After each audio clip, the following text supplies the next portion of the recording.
Começa agora, Evangelho de Cada Dia, com o Padre Romildo Lopes.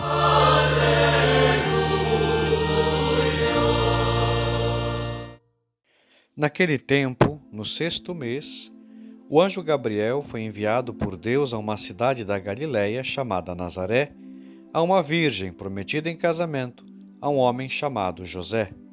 Ele era descendente de Davi e o nome da virgem era Maria. O anjo entrou onde ela estava e disse: Alegra-te, cheia de graça, o Senhor está contigo. Maria ficou perturbada com estas palavras e começou a pensar qual seria o significado da saudação. O anjo então disse-lhe: Não tenhas medo, Maria, porque encontraste graça diante de Deus. Eis que conceberás e darás à luz um filho, a quem porás o nome de Jesus. Ele será grande, será chamado Filho do Altíssimo, e o Senhor Deus lhe dará o trono de seu pai Davi. Ele reinará para sempre sobre os descendentes de Jacó, e o seu reino não terá fim. Maria perguntou ao anjo: Como acontecerá isso, se eu não conheço homem algum? O anjo respondeu: O Espírito virá sobre ti, e o poder do Altíssimo te cobrirá com sua sombra. Por isso, o menino que vai nascer será chamado Santo, Filho de Deus. Também Isabel, tua parenta, concebeu um filho na velhice. Este já é o 6º mês daquela que era considerada estéril, porque para Deus nada é impossível.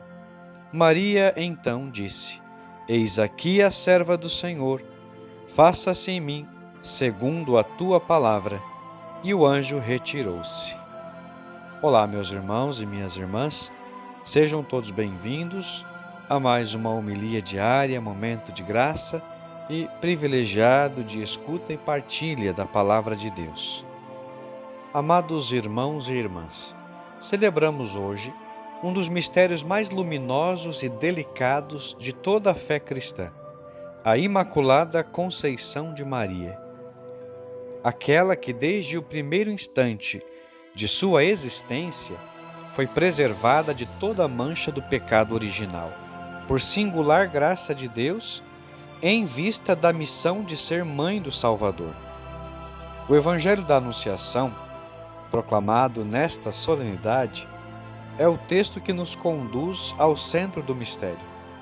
Nele contemplamos o encontro entre o céu e a terra, entre a graça que desce e a liberdade humana que responde, entre o projeto eterno de Deus e a pequena casa de Nazaré, onde uma jovem, escondida na simplicidade, se torna a cheia de graça, a nova humanidade restaurada.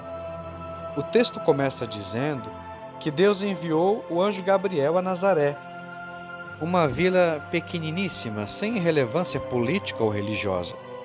Deus não escolheu Jerusalém, o grande templo, os poderosos ou sábios. Ele escolheu o que é pequeno, discreto e pobre. Assim nos mostra que o lugar predileto do Altíssimo é o coração humilde, aquele que se abre com simplicidade. Celebrar a Imaculada Conceição é contemplar justamente isso. Deus preparou um solo puro para que seu Filho pudesse entrar no mundo. Ele quis que o encontro entre o divino e o humano acontecesse de modo perfeito, sem resistência, sem sombra, sem rupturas.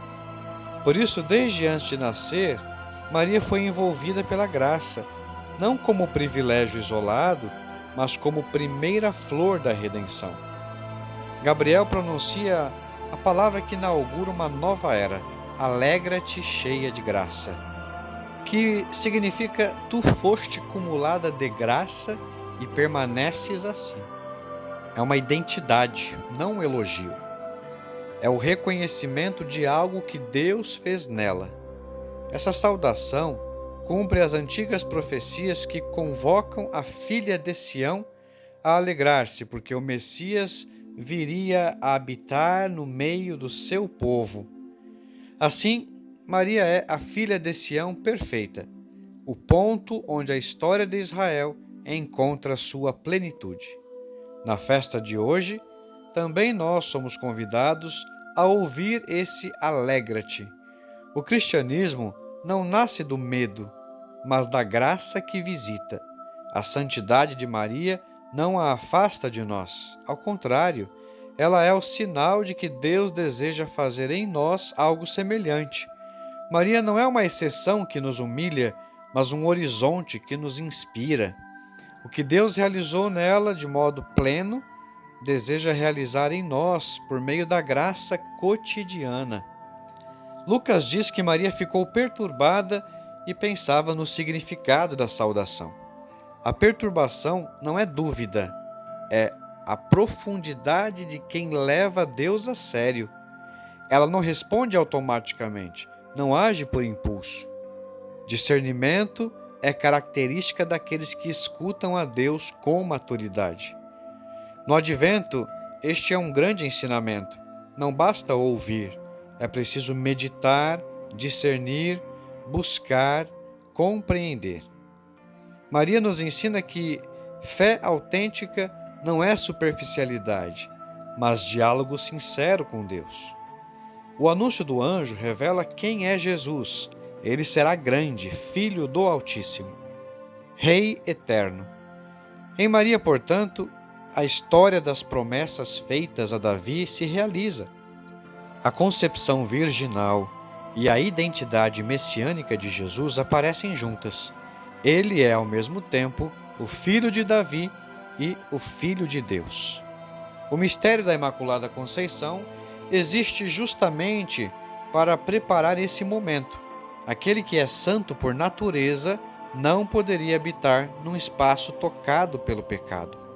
Assim como a Arca da Aliança era revestida de ouro puro para acolher a palavra de Deus, assim também Maria foi preparada pelo Espírito para ser a arca viva, o novo tabernáculo onde Deus habita corporalmente. Hoje, ao celebrar Maria Imaculada, a Igreja também renova sua fé na divindade de Cristo e na grandeza da encarnação. Deus entrou no mundo e entrou sem mancha, porque o amor exige um espaço preparado pela própria graça. Maria pergunta como e não se. Não duvida, apenas busca compreender o caminho. Nesse gesto vemos a harmonia entre fé e razão, entre graça e liberdade. Deus não impõe, ele dialoga. A resposta do anjo revela o papel do Espírito Santo. O Espírito virá sobre ti, e o poder do Altíssimo te cobrirá com sua sombra. É a mesma sombra que cobria o Santo dos Santos no deserto. Assim, Maria torna-se a nova Arca da Aliança. O santo que nasce dela não é apenas abençoado, ele é o próprio Deus feito carne. No versículo 38, Maria pronuncia as palavras mais fecundas da história humana. Eis aqui a serva do Senhor. Faça-se em mim segundo a tua palavra. Aqui está a essência da Imaculada Conceição. Não apenas o que Deus fez nela, mas o modo como ela acolheu sem reservas aquilo que Deus realizou. Maria é a criatura plenamente livre, totalmente aberta ao amor divino. Seu sim repara o não de Eva. Seu coração limpo é a porta pela qual a salvação entra no mundo. Hoje, ao celebrarmos esse mistério, somos convidados a renovar o nosso fiat. Muitas vezes não entendemos totalmente os caminhos de Deus, mas podemos dizer: Senhor, faze em mim segundo a tua palavra. Para concluir esta reflexão, penso ser importante recordarmos brevemente a história da definição dogmática que celebramos hoje. A fé na Imaculada Conceição é muito antiga. Os padres da Igreja já chamavam Maria de toda santa, nova Eva, intacta, cheia de graça. A compreensão teológica amadureceu ao longo dos séculos, até que em 1854, o Papa Pio IX, pela bula Ineffabilis Deus, declarou solenemente o dogma que Maria Santíssima, desde o primeiro instante de sua concepção, por singular graça e privilégio de Deus, em vista dos méritos de Cristo, foi preservada imune de toda mancha do pecado original. Mas Deus, que age na história, quis confirmar esse dogma não apenas na terra, mas também no céu. 4 anos depois da definição dogmática, em 1858, a Virgem apareceu a Santa Bernadette em Lourdes, na França. Na 16ª aparição, perguntada sobre seu nome, a Virgem respondeu: "Eu sou a Imaculada Conceição." Essa frase simples e luminosa foi a confirmação celeste do que a Igreja havia proclamado solenemente. Desde então, Lourdes tornou-se lugar de cura, conversão e profunda experiência de misericórdia. Sinais claros de que a Imaculada continua intercedendo pela humanidade. Celebrar a Imaculada é, portanto, contemplar um dogma que une o céu e a terra, fé e revelação, tradição e profecia. É reconhecer que Maria é a obra-prima da graça, a mulher totalmente aberta a Deus, a aurora da nossa salvação. Que esta solenidade reacenda em nós a alegria da salvação. E assim como Maria, possamos acolher a palavra, discernir com maturidade, confiar plenamente e dizer nosso fiat diário. E que a Imaculada Conceição, confirmada pelo Magistério e pelas manifestações de Lourdes, conduza-nos sempre ao coração de Jesus. Rezemos assim. Pai Santo, Pai querido, em nome de nosso Senhor Jesus Cristo e por intercessão da Imaculada e sempre Virgem Maria, nos pedimos a graça de estarmos sempre à sua disposição. Assim como a Virgem Santíssima, possamos dizer diariamente: faça-se em mim, faça-se em nós, de acordo com a tua palavra. Deus abençoe você, em nome do Pai, e do Filho e do Espírito Santo. Até amanhã, se Deus quiser.